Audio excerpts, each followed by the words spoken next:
Okay, we have to talk about When the Phone Rings, which I don't know if I like the show, but I'm intrigued enough that I've watched enough episodes. I was in my Korean class and I started watching it because all the people in my Korean class were like, "Oh my god, you gotta watch it, it's so great, like watch the show." And I was like, I had no intention of watching it because it seemed like a dumb concept, but it's entertaining enough. It's entertaining enough to finish out the year. But anyway, let's talk about my hypothesis. And this is not going to be a very long video. I just want to put this on the internet for other people to know that I predicted it before. I mean, other people are probably predicting this too. But let me get my notes. So the show's almost over.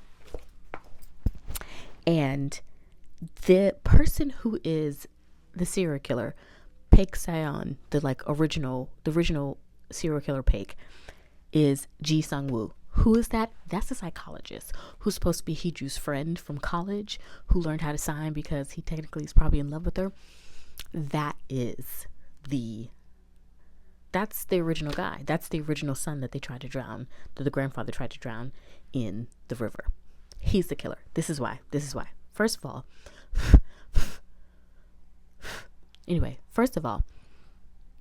the first thing that I know is that, and I think this is the biggest clue, when he was talking to his YouTube followers and he was like, "We're going to solve this mystery together. Here is a symbol that keeps popping up in my head." He drew out the signet ring that Grandpappy Paik had on his finger when he was drowning Grandbaby Paik. Okay? And so that there alone, the only person who would have seen that ring that up close would be the kid that was being drowned in the river. He would be the only person to see that much detail of the ring. Number 2, eye color. So everyone thinks that the person who is the son, the actual son of the Paik family, is the crazy guy with the heterochromia. He's got the light brown eye and then the dark brown eye. But if you remember back to a previous episode, the security guard was like, "Hey, Heeju, just to let you know that when baby Paik was born, he did have heterochromia." I think that's how you say that. I think that's the word for it, right? I don't know. He did have that, but he had a surgery, which I don't know if does that exist? I don't know. He had a surgery and fixed it so he has the same eye color, right? So the crazy guy can't be him because of that alone, right? But everyone seems to have forgotten about the surgery. They have forgotten about it, okay? Let's see where I am. Number 3. This is how I know that Sang-woo is the actual Paik guy. So he says that he grew up in the orphanage, right?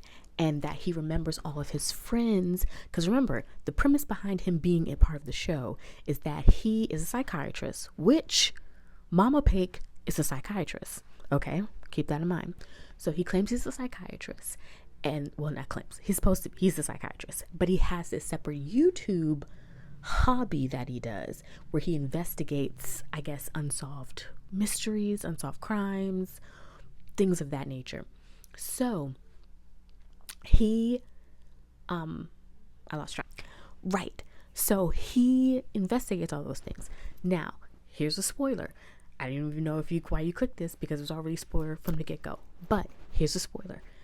So he's like, I'm investigating these 4 children who are missing from this orphanage, right? 3 of them have no living family members at all, or any family member who knows that they exist. Then there's the fourth one was a twin, and the twin was still inside the orphanage. Now, these kids were supposed to be killed by baby Paik, okay? The younger Paik, the Paik Sa-on, the original. Those kids were supposed to be younger than baby Paik, okay, of the Paik family. right? They're supposed to be younger, which is what gave him the advantage to be able to, X amount, be able to murder them. Now,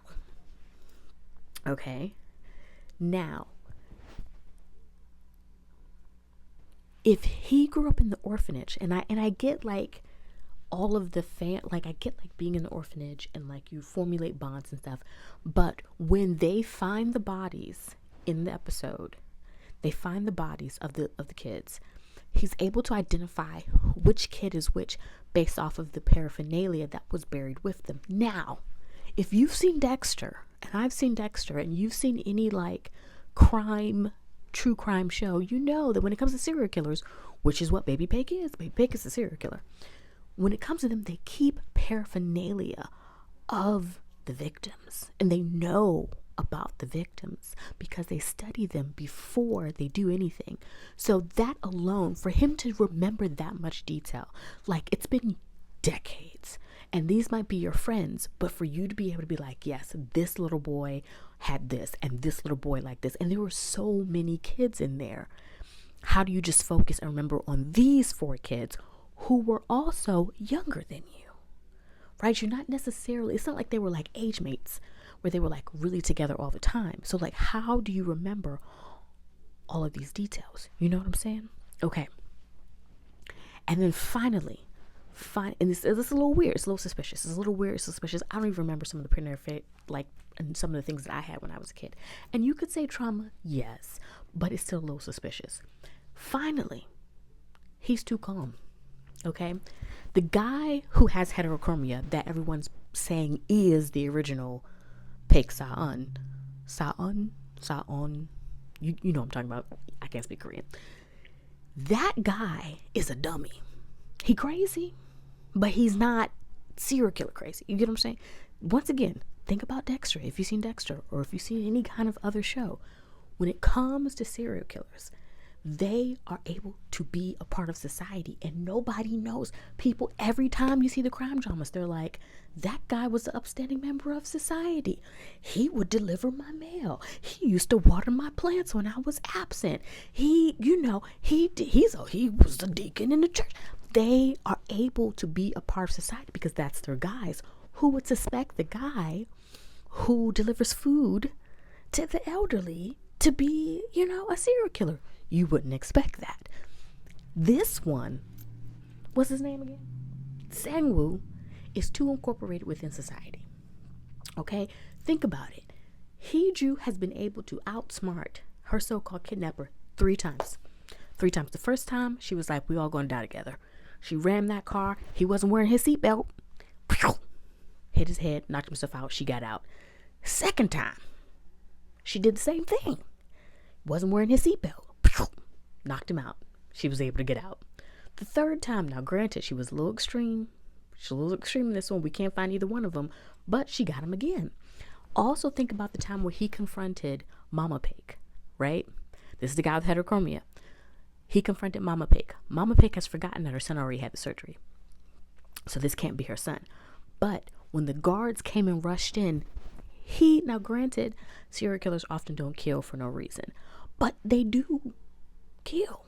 And he has really yet to kill anybody or really do anything. He threatens, he does stupid stuff, he's jittery and twitchy, but serial killers are never that. They're always laser focused and incorporated into society. And this is why I think in the final 2 episodes, we will actually find out. Now, there's a lot going on. I don't know how he infiltrated all of this stuff. I don't know, because I know he's somehow found a way to use the twin as well as to use this guy with heterochromia who's probably an orphan as well, and he probably was able to mix his brain up and say this is who your real identity is in order to maneuver things. There's maneuvering going on. He's got a grand plan, and I don't know all the details, but I guarantee you the original Baby Paik is a psychiatrist. That's all I have to say. All right, bye.